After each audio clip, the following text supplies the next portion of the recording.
From the director of Legion comes...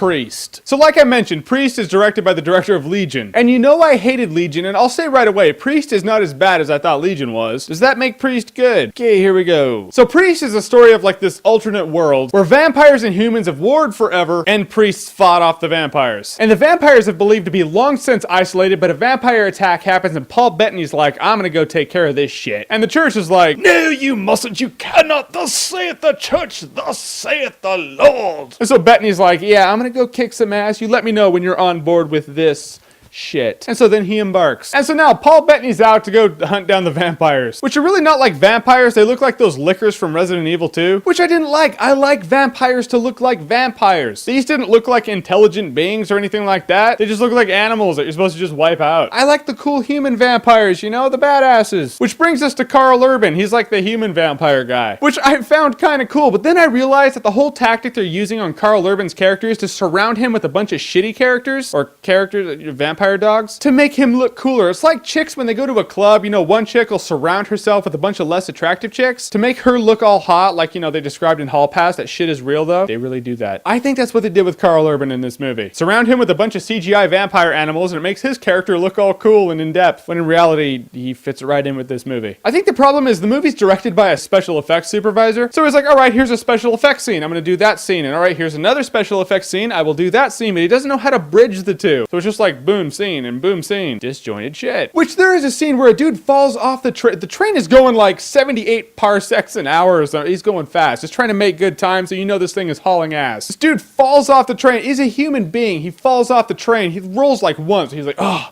He stands up. He's like, oh, well, you know, all right. Let's try to catch up to that train again. I just think he would be a skeleton on the ground with a streak of skin and blood that was, you know, him. No, not in the future. I mean, the characters really mean nothing in the movie. Like, 4 priests are sent out by the church to take out the main priest. That being said, 3 of them get Boba Fetted, and the other one's, you know, Maggie Q. She's the main chick. If you're gonna have a movie in which the bad guys are a bunch of CGI dogs, make the main characters cool. But no, Paul Bettany's like, you know, stoic like he was in Legion. And his sidekick's that one cocky blonde dude, you know, the guy he was in Burlesque. He was also in Pandorum. Can't think of his name to save my ass. But it's like the director was like, all right, I want a Han Solo type character in this movie. This is gonna be the Han Solo. And maybe that's how it was in the graphic novel too. I've never read the graphic novel, so I don't know. But then they get this dude, who I don't blame for the performance. I just blame the script, because it's shit. It's almost like the guy was just like, oh, I'm gonna dress up to be future cowboy, and I'm gonna have a bunch of future cowboy lines that future cowboys are supposed to do, because, you know, that's me in this movie. I'm future cowboy. So many times things are going down, and then it cuts back to him, you're like, oh yeah, that dude's in this movie. I forgot. Why is he in this movie? Then it goes back to Paul Bettany, and he's thrown down with a bunch of CGI vampire dogs. And then Maggie Q, who's doing her thing. Minutes go by, and then it cuts back to this dude, and you're like,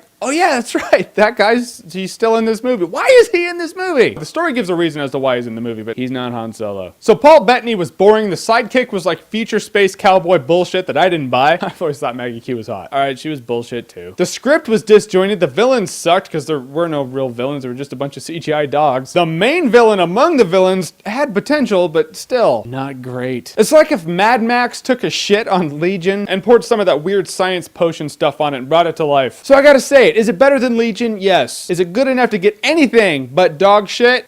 Nope.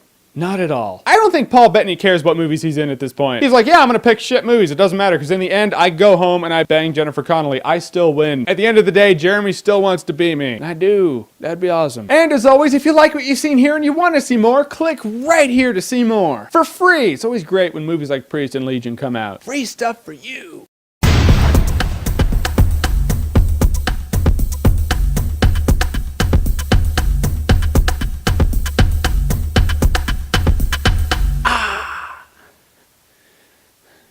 How gay did that shit look? Probably really gay.